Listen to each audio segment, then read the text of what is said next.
Good morning. Today we are going to discuss about intention and motive. In the previous lecture we have seen the elements of crime. We have also seen the maxim mens rea and its exceptions. And while discussing that, what we have seen, mens rea means guilty intention or guilty mind. Now motive and intention.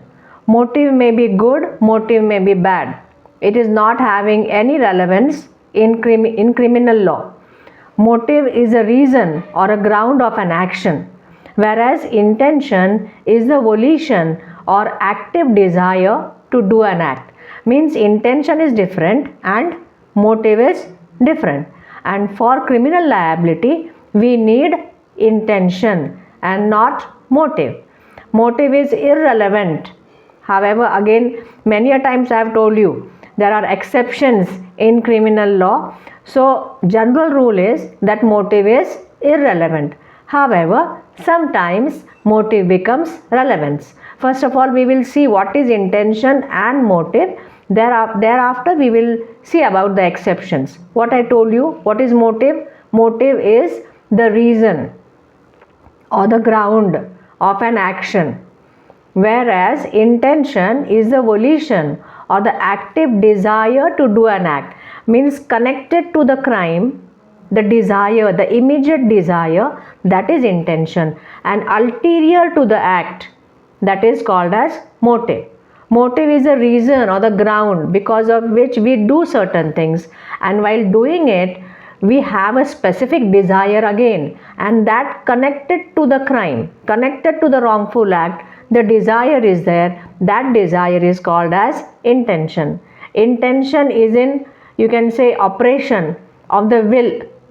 It is the operation of the will directing an overt act. Means whatever you do, for doing that, overt, direct, connected volition, connected desire, that is called as an intention. While motive is what? Motive is a feeling that prompts you to do certain things. Motive is a feeling which prompts the operation of the will, while intention is the operation of the will.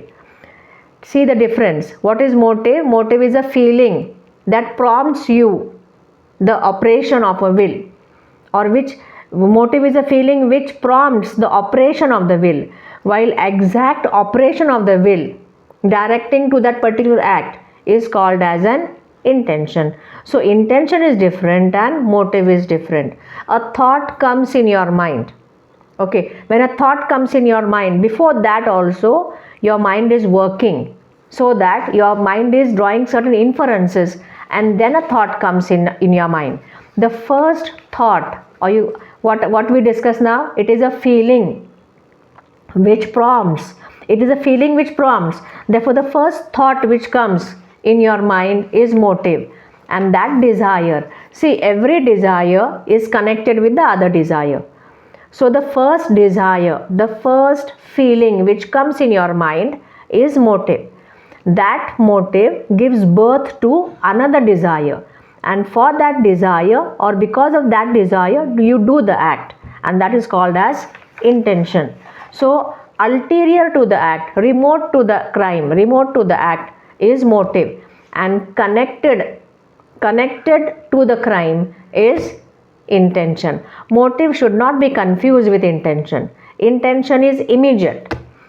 Now only I told you, it is immediate, it is connected, it is direct, it is a foreknowledge behind the act, it is the immediate desire, that is intention. And ulterior, remote is what? Motive.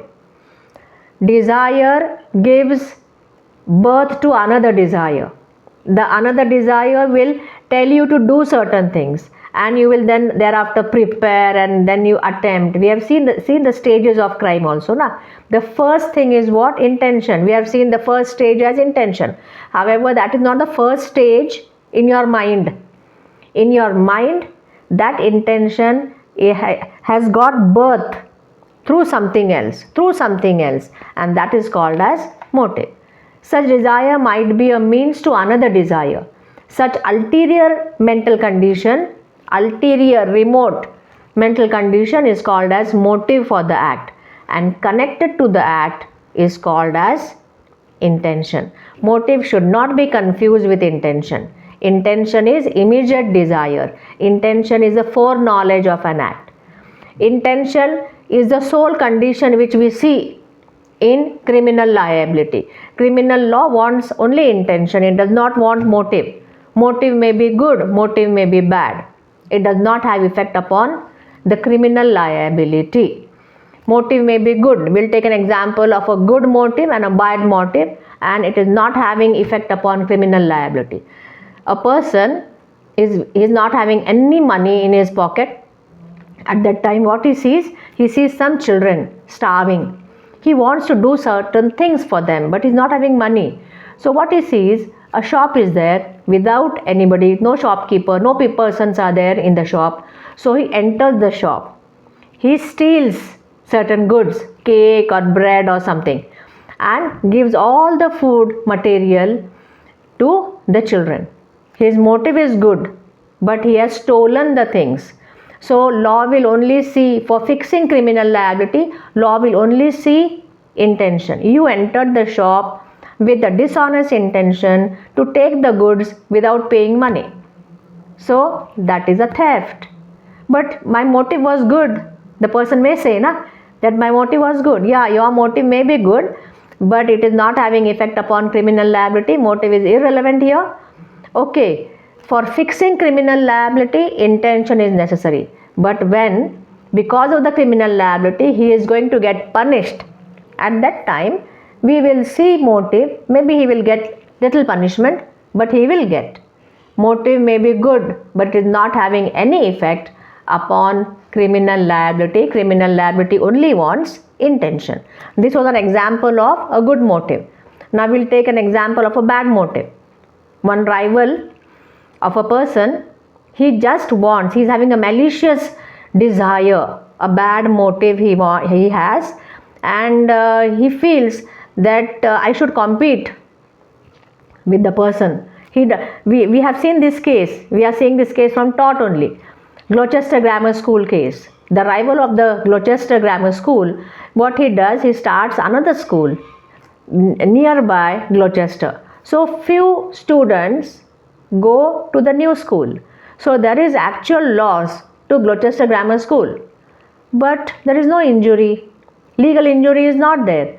But he was having a bad motive. He had a desire just to reduce my income. Whatever may be, it may be truth also. It may be truth, but it will not have any effect upon criminal liability. Here the person was having bad motive, but no crime. Fair competition is allowed. It is not a legal wrong. Therefore, motive may be good, motive may be bad, but it will have no effect upon criminal liability. In crime, we only see intention. Intention is a sole condition for liability. A legal act done with a malicious motive will not make it illegal. Just opposite also, na? An illegal act, if it is done with good motive, but it is illegal act. So a legal act will not become illegal only because there is a bad motive. Similarly, an illegal act will not become legal because there is a good motive. So the main concept is, in crime, motive is irrelevant. Motive may be good, motive may be bad. In criminal liability, we only see intention. Now, from last 5 minutes, I am telling the same thing. Motive is irrelevant and irrelevant. Now, however, there are certain exceptions. Exceptions make the law. So, here motive will become necessary. Means motive is irrelevant. However, in exceptional circumstances, motive becomes relevant. Motive can be clue to intention. When intention is not clear, to clear up the intention, we have to take help of motive. When we gather certain facts, certain things nearby the crime and all, at that time we are searching for the motive because intention is not clear. Only 3 circumstances we are going to see here. Many circumstances are there. Many exceptions are there, but the main thing here is when intention is not clear, we have to take help of motive. The first exception is criminal attempt. When you have to prove that the person attempted a crime, but we are not able to get his intention, at that time motive becomes relevant. To prove an attempt to be criminal, motive becomes relevant when intention is not clear. The second is when particular intent is necessary. When particular intent is necessary for fixation of crime, at that time also motive becomes relevant, because here also if intention is not clear, you have to take into consideration that intention is clear, will not take help of motive, but if intention is not clear, will take help of motive. So if a particular intent is required, like fraudulent intention, dishonest intention, but intention is very much clear here, okay, then don't take help of motive. If intention is not clear, we have to prove fraudulent intention. At that time we will take help of motive. And the last is for civil liability. For tort or civil liability, motive is irrelevant. Motive is not seen. But again, in civil liability also, there are certain wrongs which need malice, which need motive, and that is what? Defamation, malicious prosecution. For that, motive becomes relevant. And defamation, malicious prosecutions are both a tort also and a crime also. So for fixation of civil liability, in these two cases, motive becomes relevant: defamation and malicious prosecution. Okay, so we should not confuse in between motive and intention. For fixation of criminal liability, intention is necessary, but at the time of fixing punishment, the quantum of punishment, the judge may take into consideration the good motive. Okay, bye bye. See you in the next video.